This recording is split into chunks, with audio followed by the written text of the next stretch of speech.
You want to record a lecture, but you're a dynamic lecturer, and here's the problem. The moment you move, you're out of frame. Here's a simple solution. This is a DJI Osmo 4. The 3 works just as well. The 3 is about $100, the 4 is about $150. Now check this out. Right, I've got it mounted right here on a quick tripod. You can buy from Amazon for about 20 bucks. It's simply a matter of going, highlighting the person on the screen, and active track is engaged, and now watch what happens when they move around. You have yourself a mobile camera person. Let's see what that looks like from a student's perspective.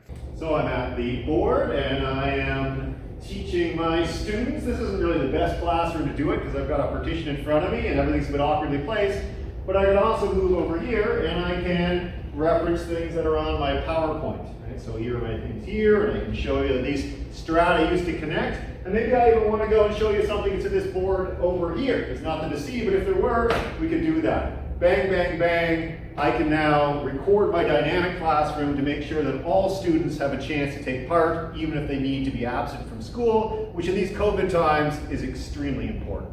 Try it yourself.